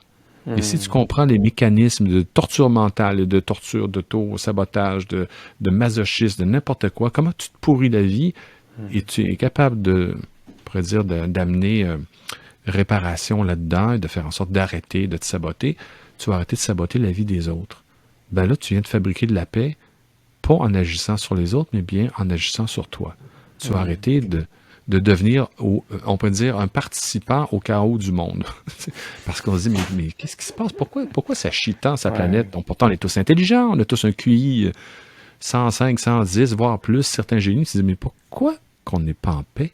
Ben, c'est parce qu'on se sabote à un autre niveau. Il faut le voir. Et donc, quand on rentre là-dedans, on se dit, OK, la paix se fabrique en moi, c'est moi qui sabote son passage et son expression. C'est pour ça que c'est pas moi. Sinon, j'aurais la prétention, moi, Simon, je fabrique de la paix. Je suis une PME, je fabrique de la paix, venez chez moi, j'ai de la paix à vendre. Pas cher, en petite boîte, 5 piastres. Non, je ne fabrique aucune paix. Cette paix-là existe quand on y a touché, quand on a embrassé la qualité de cette intelligence-là. Tu dis, OK, elle cherche à s'exprimer. Je vais arrêter de me mettre dans le chemin. Et ça, au niveau de l'ego, pour des gens qui font de la relation d'aide, peut-être des médecins, des psys, des gens extrêmement bienveillants, vont, dans leur relation d'aide, avoir cette qualité qui est « je ne me mets pas dans le chemin de la relation. Je permets à la relation d'être et la paix s'établit par elle-même. Je favorise l'expression de la paix. » Plus tu t'en mêles, plus tu vas t'en mêler. Alors, à 2 niveaux. Plus je m'en mêle, plus ça va s'en mêler et devenir chaotique. Ça, c'est un travail au niveau de l'ego qui est très difficile à comprendre parce qu'on a même de la misère à savoir c'est quoi l'ego. Alors, il faut comprendre comment fonctionne la personnalité dans la psyché, l'ego. Et quand on a compris ça, on fait comme « Wow! Je peux arrêter, du moins un peu par moment, aux 2 jours, aux 2 semaines, d'être réactif au niveau de ma personnalité. Quand on s'adresse à moi, pourquoi je pète ma coche? Pourquoi je réagis de même? Pourquoi je suis en mode de défense ou d'attaque? C'est quoi ce délire-là? Ben, c'est un délire qui, bon, comme je disais tantôt, c'est propre au corps. L'ego retrouve les mêmes structures que le corps qui ne veut pas mourir. Comme l'animal qui ne veut pas mourir. Mais à un moment donné, ben, tu fais comme, OK, ben, je vais arrêter de faire ça. Là, tu vas me dire, oui, mais ma personnalité va changer. Oui, pour le bien de l'humanité. Ça va faire du bien. Se tasser du chemin de la paix, ça me parle au bout de ça comme phrase. Puis là, je me mets à la place de ceux qui nous écoutent. Tu sais, où est-ce on la veut tous, la paix? On est convaincus, OK, je vais me tasser du chemin. C'est ce qu'on dit. Mais c'est ça, hein, c'est pas inné, ça se pratique. On va pas vous convaincre en quelques bruits de bouche aujourd'hui, bien qu'il y a une pratique toute simple, que je garde de très bons souvenirs, qu'à chaque début de cours que tu offres, tu commences toujours par un moment d'arrêt, que tu demandes aux gens de fermer leurs yeux, qui me semble être un des outils pour pratiquer finalement de se tasser de la paix qui est en dedans de tout le monde qui nous écoute en ce moment. Puis j'aurais envie qu'on vive cette expérience-là pour tous ceux qui nous écoutent. Là. Si vous êtes en char, parquez-vous, prenez une pause pour Pour essayer de laisser la place à la paix qui est déjà là, est-ce que tu as envie de te prêter au jeu, Simon? Oui, je vais essayer. Et puis, au pire, arrête-moi. Quand je rentre en centration, j'appelle ça c'est l'expression de David. Des Mhm. centrations ou des méditations en pleine conscience, et j'en sors à m'amener. Puis des fois, c'est des Mhm. 45 minutes. OK. Donc, je vais essayer consciemment d'être pédagogique tout en le disant. Parce que OK. sinon, comme je t'ai dit, je rentre puis je ne sais plus quand m'arrêter parce que je suis trop bien, ça surfe. Cool. On va y aller.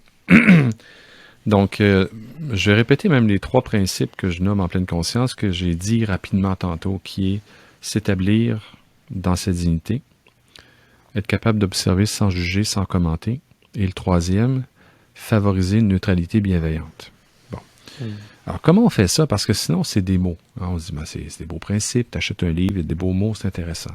Donc, qu'est-ce qu'on peut faire? Bon, pour les gens qui aiment ça méditer les yeux fermés, allez-y les yeux fermés, sinon vous gardez les yeux ouverts. Mais généralement, je ferme les yeux, les gens vont décrocher de l'environnement en fermant les yeux. S'établir dans sa dignité, ça a l'air un peu weird, parce que la dignité est un concept parfois même très vaste, insaisissable. Je demande de s'asseoir confortablement, ce que font tous les méditants, et de prendre contact avec la chaise. Le corps, vous vous établissez dans votre corps, dans le bassin. Okay? Une fois qu'on est bien assis. Et là, vous allez physiologiquement vous établir dans ce qu'on appelle, de façon peut-être plus claire, une verticalité intérieure. Dignité, des fois, c'est un peu flou. Si je vous dis verticalité, faites en sorte que votre corps se redresse. Partez du bassin. Et là, vous allez comme redresser vertèbre par vertèbre depuis les lombaires. Et là, vous remontez, puis c'est un peu comme un ajustement. On accorde son corps, hein, comme les musiciens accordent leur guitare, et j'essaie de voir, ben, tiens, est-ce que mon bassin serait mieux avancé, reculé, et j'ajuste mon dos, et on essaie de se redresser intérieurement, donc une verticalité, ce qui est aussi pour moi les premiers pas vers la dignité. S'établir là-dedans fait qu'on n'est plus en démission, le corps avec le dos rond, on n'est plus crispé, les épaules raides. Je m'établis dans un calme intérieur, oui, mais il faut que physiologiquement, je puisse faire le pont. Et une fois que je sens que jusqu'à ma nuque, mon dos semble droit, non pas trop crispé, alors c'est la tension juste. On va revenir souvent sur ces termes-là, juste. Tension juste, parole juste, pensée juste. Là, c'est la tension du corps juste. On ne peut pas abandonner son corps, on va tomber. On n'a pas besoin de se crisper plus, on est assis. Et là, on va remonter dans le cou.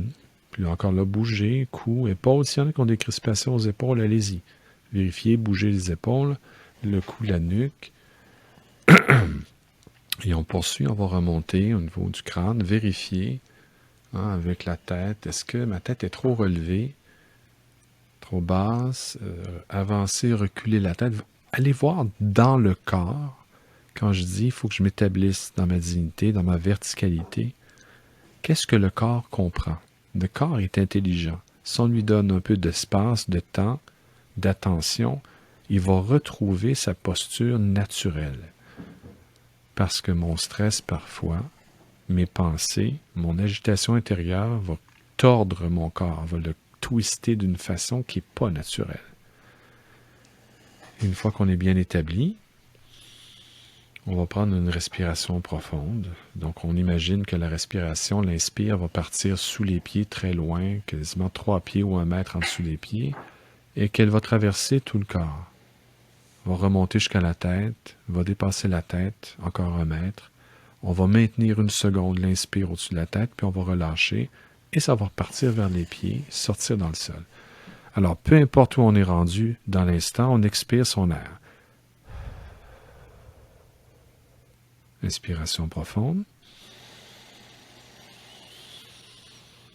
On maintient 1 seconde au-dessus de la tête. On relâche.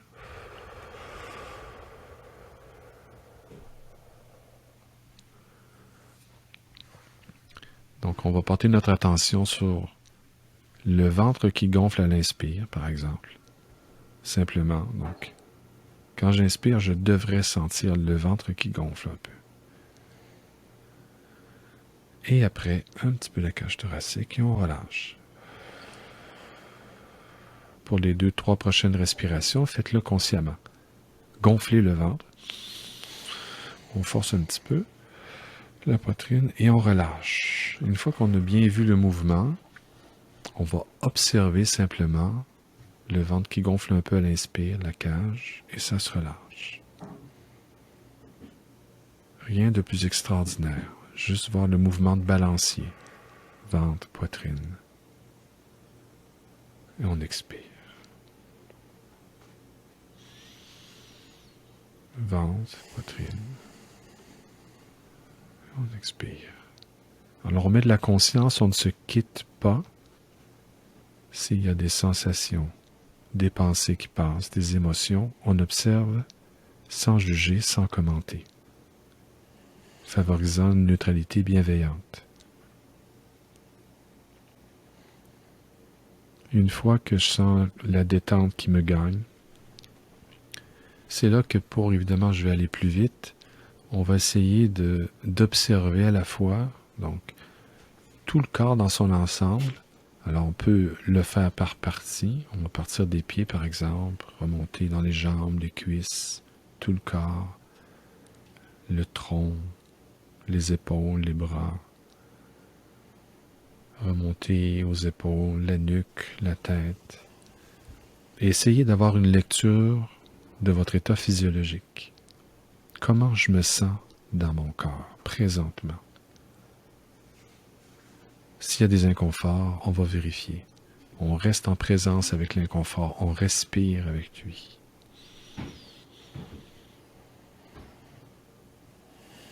On essaie de revoir l'assise depuis le bassin jusqu'à la nuque, le corps, ce que je suis demeuré dans ma verticalité.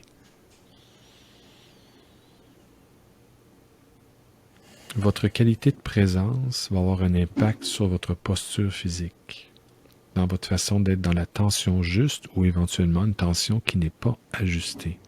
C'est aussi clair que la corde de guitare qui est trop tendue ou la corde de guitare trop détendue.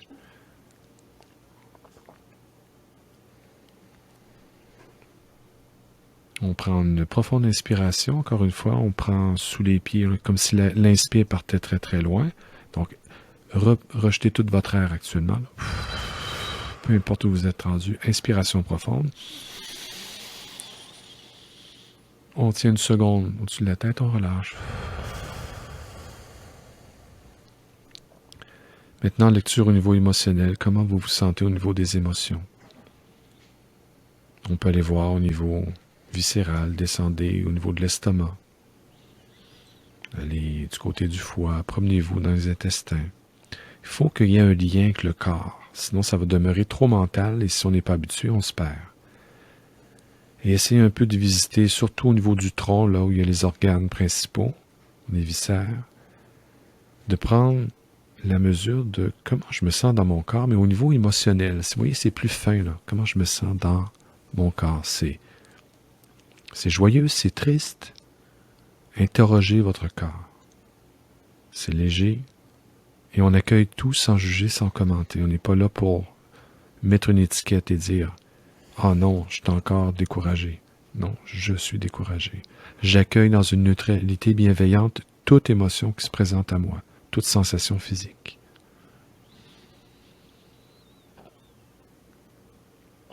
Toujours conscient de notre respiration. Je peux à la fois respirer consciemment et prendre le pouls de mon corps, de mes émotions.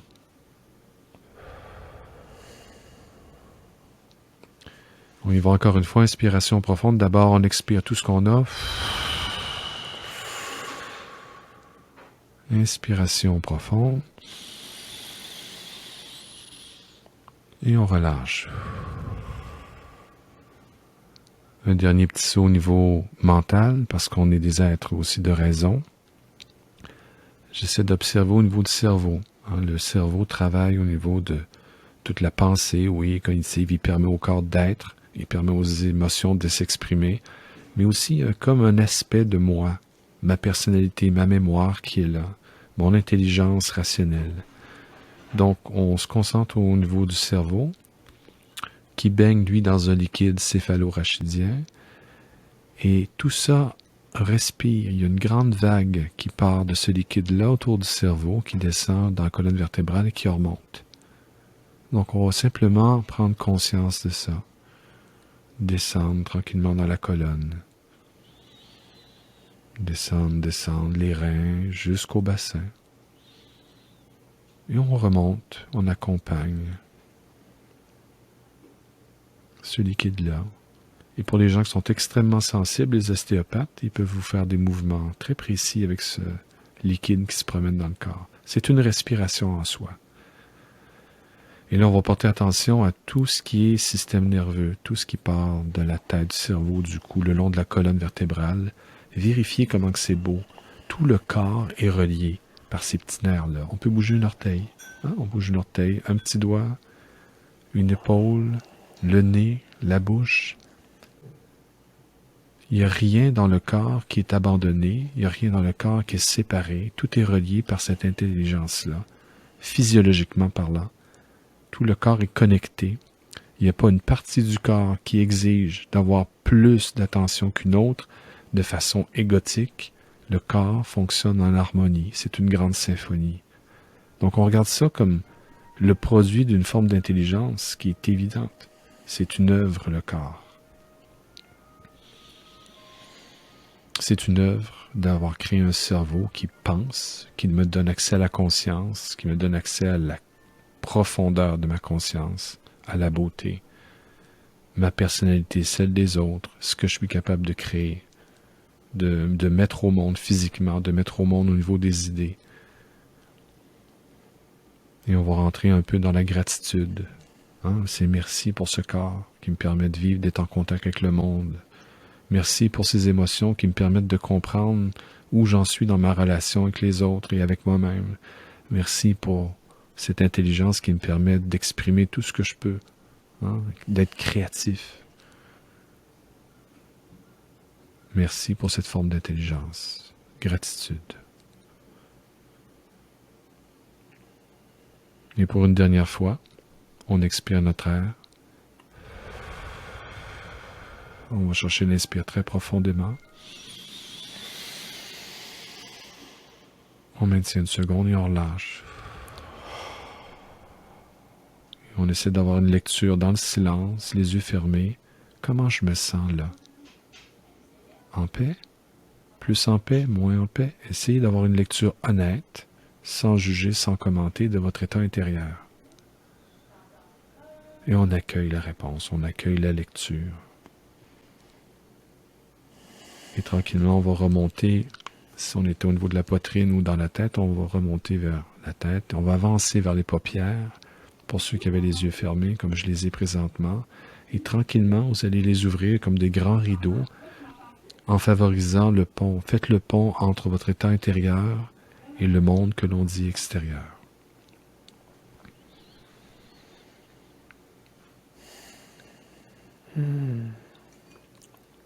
Voilà. Même si j'ai beaucoup expliqué, ce serait étonnant que les gens soient plus stressés après 5 minutes comme ça. Ou, comme je te dis, généralement, juste pour le corps, je peux prendre 15 minutes, les émotions, un autre temps. L'idée, c'est de plonger en soi, en conscience. Et il y a des états, et beaucoup de gens s'endorment pendant les séances aussi. Mais c'est important pour le cerveau et la conscience, faire le pont avec l'intelligence, c'est de ne pas s'endormir. Et si on s'endort, c'est pas grave, aussitôt qu'on se réveille, on repart. Dormir, c'est excellent pour le cerveau, tout le monde est d'accord. Quand on médite, dans le silence, c'est qu'on amène un état de vigilance que le cerveau ne génère pas par instinct de survie. Et là, on est vraiment juste dans l'écoute, l'observation, et c'est un peu comme le sommeil.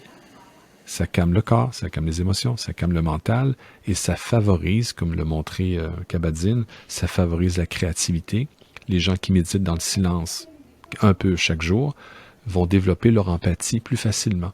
Ils sont moins centrés sur eux, leurs problèmes, leur personnalité, sont plus crispés dans des projections, ils sont juste dans l'instant, leur corps, et quand des situations qu'ils ont mesurées déjà arrivent, ils ont des élans d'empathie naturels, parce que l'empathie est naturelle. Ce qui est non naturel, surtout, c'est d'être trop centré sur soi. Merci, Simon. Voilà, je pense que j'ai réussi à faire un petit 5 minutes, là. Ouais, t'as été efficace, puis l'effet est bénéfique, en tout cas, je me suis prêté au jeu, puis c'est clair que la détente, moi, c'est ce qui monte naturellement suite à cet exercice-là, puis ça me met encore en évidence à quel point qu'on prend pas beaucoup le temps de le faire. Parce que moi, le premier, j'étais, Colin, faut que je fasse ça plus souvent. Ouais. J'ai beau être encore pas pleinement conscient, mais de prendre du vrai temps d'horloge, pour ralentir, pour déposer, spécialement dans ce monde-là qui va un peu trop vite, là. J'espère que tout le monde qui nous a écoutés ont pris le temps de la faire pour vrai, sinon venez réécouter ça pour vous faire ce cadeau-là. Parce que mais tu sais, excuse-moi, j'ai envie de te donner une image parce que je sais que c'est très difficile de se, entre guillemets, discipliner à méditer. Ouais. On va prendre du temps pour ça, là. Mais c'est un peu comme un enfant qu'on veut faire grandir. Si tu passes pas de temps avec, il ne grandit pas. Tu vas beau avoir les meilleurs principes du monde, y penser à tous les jours. Ton enfant, ce qu'il veut, c'est du temps de qualité de toi. C'est ça qui le fait grandir. Tout le reste, c'est du blabla. Tes meilleures intentions du monde, tes meilleurs objectifs du monde, il n'en a rien à foutre. Comme on disait tantôt, dans l'instant, il vient vers toi parce qu'il a besoin de grandir avec toi. Et en tant que père, tu grandis avec lui. Donc, c'est pas lui qui grandit, c'est toi qui grandis avec lui. Et quand on est en présence, en méditation comme ça, il y a quelque chose qui grandit, qui n'est pas perceptible. Comme nos enfants, on les regarde, après 5 minutes, on ne va pas dire qu'elle grandit. Oui, mais après 2 semaines, tu te dis, écoute, as-tu gagné 1 centimètre? Oui, ben oui. Bon. C'est la même chose intérieurement. C'est qu'on ne peut pas voir l'impact de ça, sinon, comme dans l'instant, tu te dis, moi, je sens que ça me fait du bien. OK. Ça, c'est la première couche. Ton corps s'est calmé. À un moment donné, tu vas t'apercevoir que dans une réunion, tiens, depuis que je médite, paf, il y a une réunion, je n'ai pas été réactif, mais pas du tout.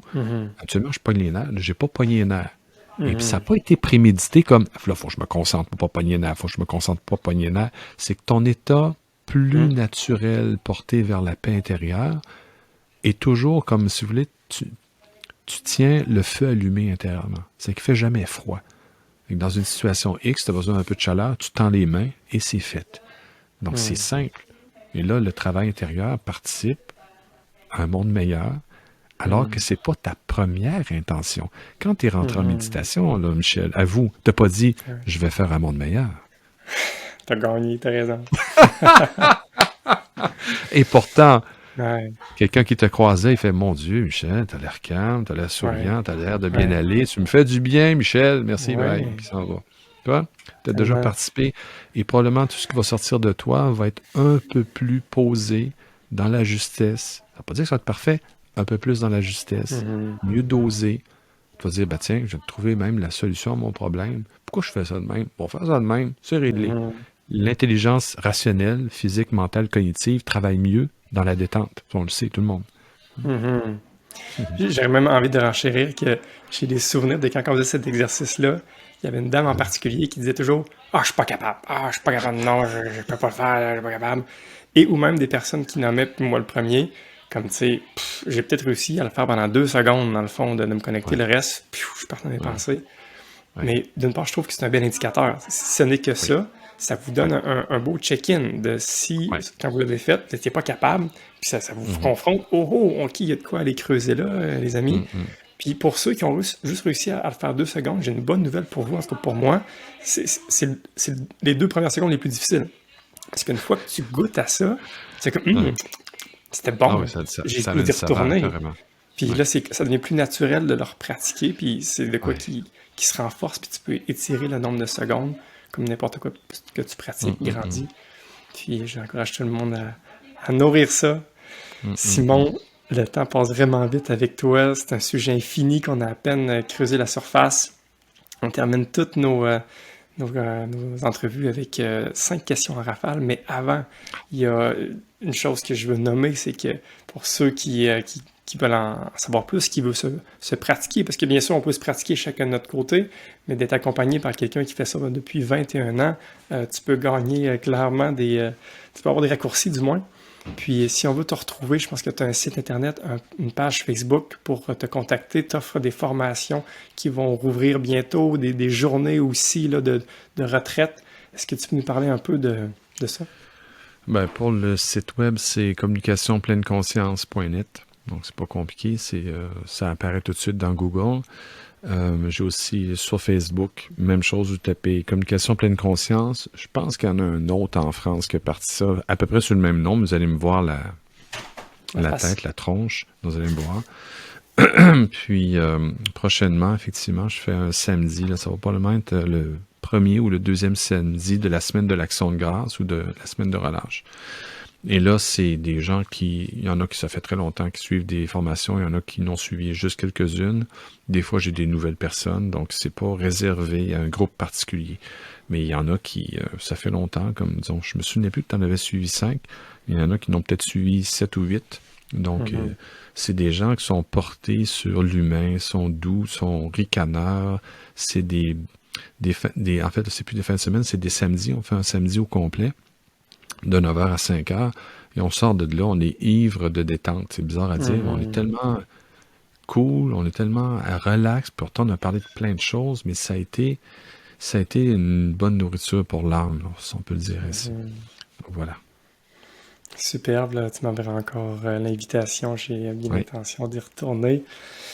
Est-ce qu'il y a quelque chose que tu aurais l'élan de dire dans le moment présent, là, quand tu écoutes ton intelligence, de quoi qu'on n'a pas nommé, que tu ressentirais le besoin de nommer avant de jouer à mon jeu des 5 questions rapides? Écoute, je pense que ce serait, en tout cas, je veux pas que tu fasses une autre entrevue nécessairement avec moi, mais il y a tout un autre volet qu'on a à peine, mais vraiment à peine abordé, celui de la conscience et de ce qui se cache derrière. C'est très, très difficile à saisir. Toi, c'est parce que ça fait déjà 5 formations que tu suis, c'est plus intelligible. Mais rentrer là-dedans, comme je disais, ce qui est la pierre angulaire, c'est qu'il faut que ça devienne une expérience. Puis une fois que c'est une expérience, ce n'est plus une croyance. Et là, ça devient la nouvelle référence intérieure. Donc, tu cherches plus ailleurs, ni dans les livres, bien que ça peut participer, des livres, des formations de d'autres personnes. Mais à un moment donné, tu as trouvé le chemin, tu dis, OK, le bois, il est par là. Si je veux aller marcher dans le bois, c'est là. Par là, c'est de l'asphalte. C'est clair en moi. Maintenant, qu'est-ce que je vais découvrir dans ma nature intérieure? Ça, c'est ton aventure. Mais il faut aller là, il faut que ça l'arrête d'être un truc mental, un principe, une croyance. Il faut que la pleine conscience devienne une expérience. Et quand on est là-dedans, oui, il y a une réelle transformation. Ça, je peux en témoigner. Ce n'est pas, hey, faites du yoga, ça va être bon pour vous. Non, c'est une transformation. Tu sens que tu ne penses plus de la même façon. C'est fascinant. Donc, l'invitation, ça serait d'aller creuser ça.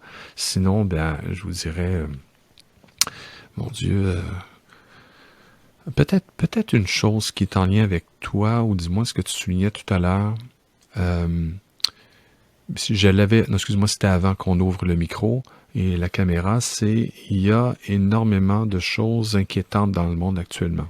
Bon, l'écologie, on le sait, il faudra faire quelque chose. L'économie, il faudra faire quelque chose au niveau politique. Et là, on sent que, mon Dieu, il y a quelque chose qui va bien sur la Terre. Restez à des petites choses. Quand vous vous attaquez, par exemple, au point de vue écologique, là, on peut être inquiet à mourir de l'état de la planète. Ne perdez jamais de vue que ce qui se passe sur la planète présentement est porté par une forme d'intelligence plus grande que le problème que l'on voit. Okay? Ça a l'air bizarre dit de même, mais c'est que il faut trouver le calme intérieur avant de s'attaquer à des grands problèmes planétaires. Et si vous avez de la difficulté avec les nouvelles, les informations, puis tout ce que vous lisez ou que les gens vous disent, arrêtez de consommer, c'est toxique. Okay? Faut que tu prennes les problèmes de la vie, de la société, prenez-les à la mesure de la qualité de paix que vous avez à l'intérieur de vous. Si vous avez une petite flamme comme ça, attaquez-vous à des petits problèmes. Quand votre flamme sera de même, vous embrasserez des plus grands problèmes. Mais nourrissez-vous pas de façon continue de nouvelles catastrophes que la planète va s'effondrer, on va tous mourir. Il faut une assise intérieure pour avoir accès à cette laideur-là, parce que c'est une forme de laideur, je comprends, c'est triste, il y a de la mort, il y a de la famine, mais on ne peut pas regarder ça juste du point de vue mental inquiet. Vous allez péter des crises d'anxiété, d'angoisse, de déprime, et là, vous allez devenir complètement inefficace. Retournez à la paix, faites grandir la paix, et quand cette paix-là s'exprimera, vous allez voir le monde autrement. Et vous allez agir justement, et vous allez fermer le téléviseur probablement. Rapidement, je Sage voulais dire ça. parole. Ben, je suis très content d'avoir pris le temps. C'est des bons conseils que j'entends moi aussi. Jouons à notre petit jeu pour clore notre belle rencontre. Merci de ta générosité de temps, de ta qualité de présence, Simon. Merci Ça à se toi. sent à travers l'écran. Alors, c'est parti. Première question. C'est quoi le meilleur conseil que tu as entendu en pleine conscience? En quelques mots, quand on faisait le défi, hein? On essaie de Le faire. chemin qu'on cherche tant, il est en nous. Puis le chemin, c'est nous. Donc, on pense qu'il y a quelque chose d'autre à trouver. Non, c'est nous qui est à trouver. La beauté, tout ce qu'on peut rechercher, qu'on se dit, mais l'amour, la beauté, c'est nous. On pense que c'est autre chose. Alors, nous dépouiller de l'ego, dépouiller des mécanismes, à un moment donné, quelque chose se révèle en nous, on se dit, mais c'est ça que j'ai dit à ma fille quand elle est née, je pense que je te l'ai peut-être déjà dit. La meilleure idée du monde, c'est elle. Je t'avais déjà dit Wow. ça? Non. Bon, puis c'est vrai. Quand j'ai décidé d'avoir un enfant à un âge assez Ah. avancé, j'ai dit la meilleure idée du monde, ça a été ma fille. Puis quand je le regarde, je me dis, c'est la meilleure idée du monde. Peu importe ce qui va se passer dans sa vie, puis comment ça va virer, on va être en chicane, c'est la meilleure idée du monde.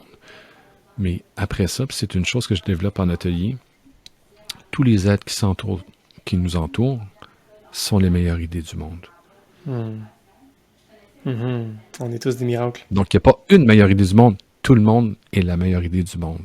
Et si on contacte ça, le monde s'apaise énormément. Et c'est ça qu'il faut découvrir. Nous sommes la meilleure idée du monde. Nous sommes le chemin qu'on cherche. C'est nous le chemin. C'est nous la découverte. La plus grande découverte à faire pour un monde meilleur, c'est de découvrir que nous sommes la chose la plus désirée. C'est nous. Donc, arrêtons de courir partout. Et le titre du dernier module, c'était « Il n'y a nulle part où aller ». Tu vois, parce que tout est là. Voilà. Le pire conseil que tu as reçu dans l'univers de la pleine conscience?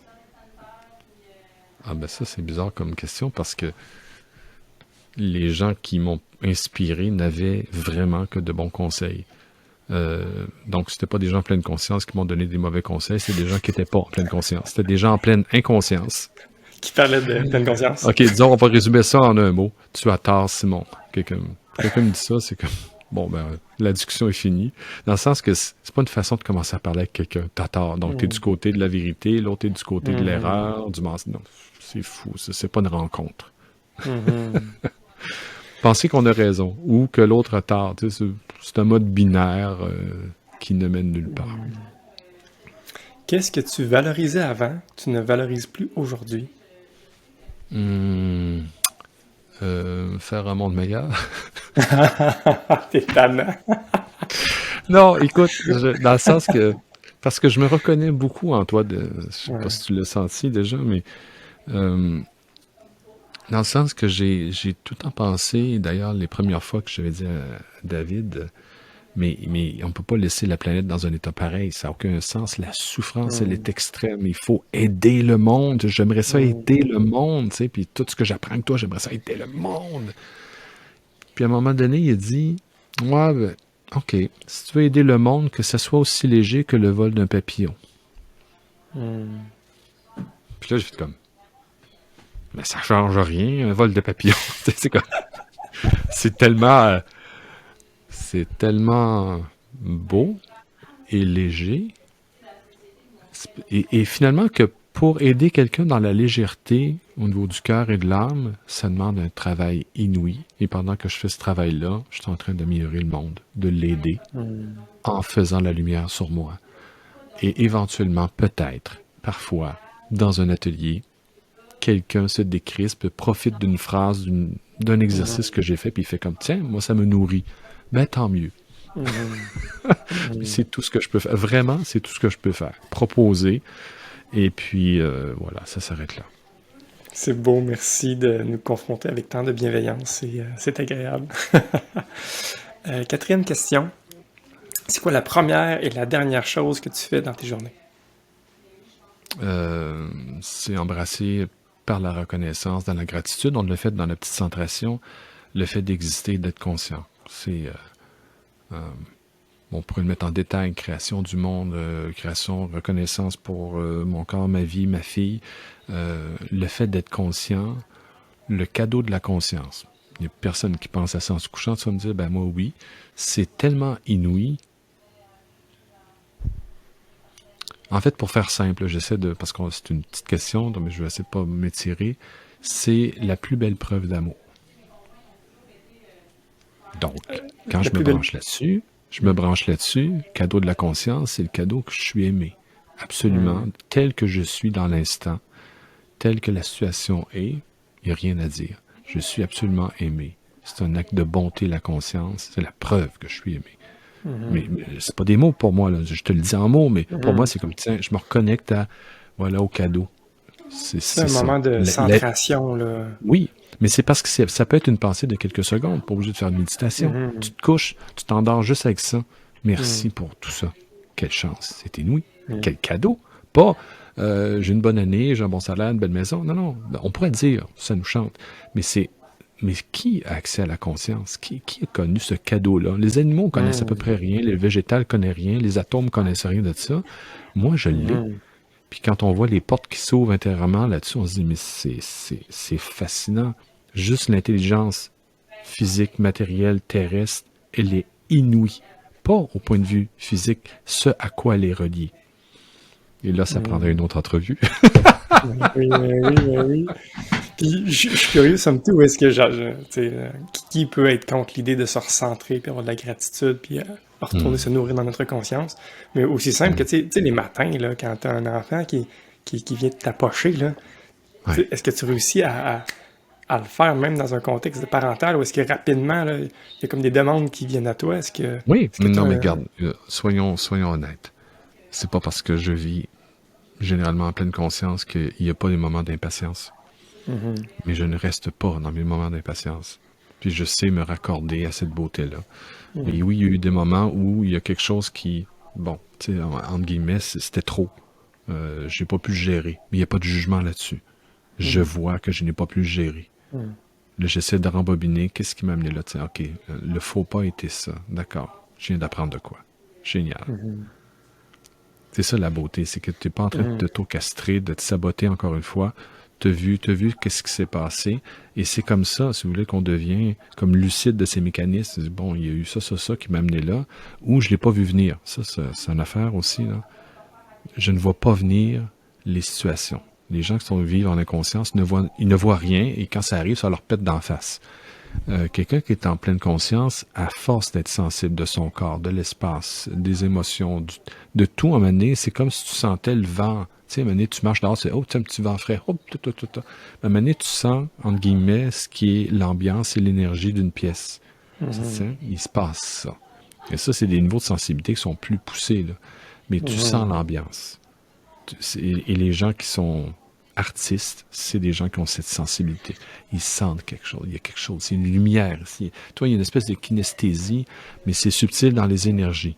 Ils sentent que le courant passe plus. Ils sentent que l'autre s'est crispé. Ils l'ont tous senti. Mais tu peux pas rien sentir chez l'autre si tu es crispé toi-même. C'est pour ça que le travail d'être en paix, d'être dans le silence, te permet de mieux entendre, de mieux voir et de mieux intervenir. Cela dit, il y a plein de petites erreurs en chemin.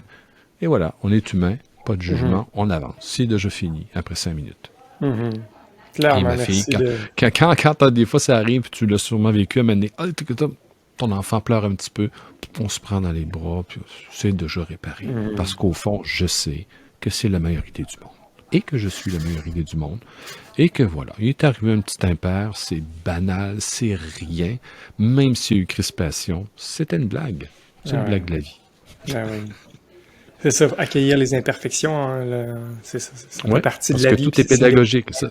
Ah ben tiens, Michel, une belle phrase que David disait souvent, tout est pédagogique. Ça, c'est une chose qui est extraordinaire parce que tu dis, à travers la crispation, peu importe ce qui s'est passé, tu dis, il y a quelque chose de pédagogique là-dedans.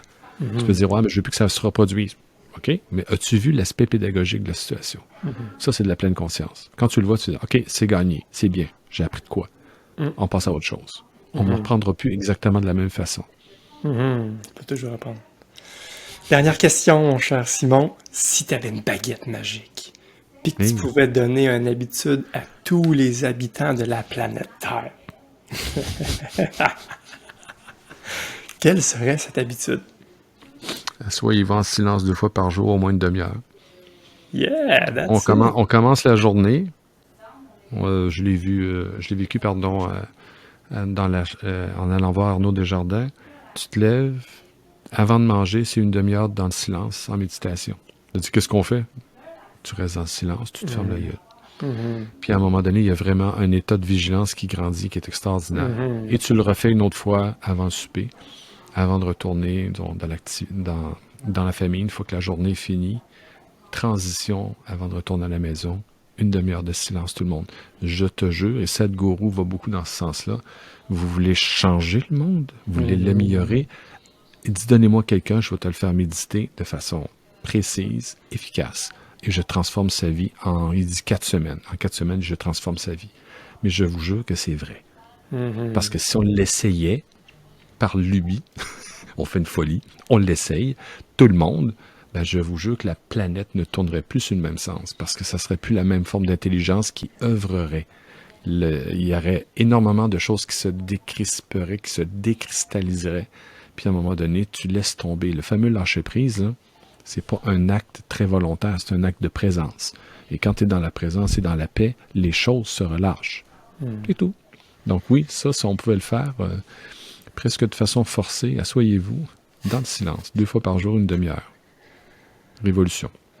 Donc, à toi qui veux créer un monde meilleur, j'espère que vous êtes interpellé par cette invitation-là. Et pourquoi pas commencer aujourd'hui? Vous avez déjà fait votre premier moment, c'était peut-être pas une demi-heure, mais ça compte pour la première. Faites-en une deuxième, puis pourquoi pas? Essayons ça. J'espère que vous avez eu autant de plaisir à vous faire confronter que moi dans cette idée-là, où est-ce que tout se ramène à nous, finalement. J'espère que je vais être trop dur, Michel. Là. Non, non, arrête ça. En fait, tu parles mon langage, là. C'est ça. J'espère que ceux qui nous entendent n'ont pas trouvé ça trop dur, parce que ça nous ramène à nous, mais en même temps, c'est tellement plus accessible, dans le fond. C'est tellement encourageant que c'est plus à notre portée. Ça peut vite nous faire bénéficier de bons états qu'on peut profiter ici, maintenant. Puis moi, en tout cas, ça me fait beaucoup de bien, Simon. J'ai beaucoup apprécié discuter avec toi, puis c'est clair que ça me ressente, ça me fait du bien. Puis je garde encore mon objectif, là, que je crois que je vais le choisir. Je vais être attentif à ça. Surtout si je l'ai dans un élan de vol de papillon. Mais j'ai beaucoup de plaisir à faire ce que je fais ici maintenant, justement, là, à mettre de l'avant des gens qui m'ont grandement inspiré. Toi, Simon, on le fait même. Je le fais dans le plaisir et j'ose croire qu'on peut aider les gens à se recentrer, même à se tasser du chemin de leur propre paix intérieur qui va tout simplement grandir autour d'eux, finalement.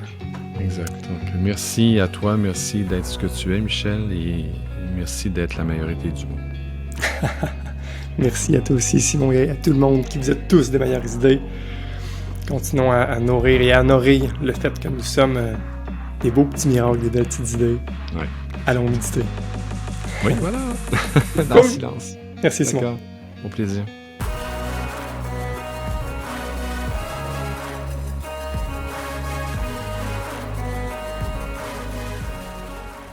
T'as déjà un pas de fait, celui de t'inspirer.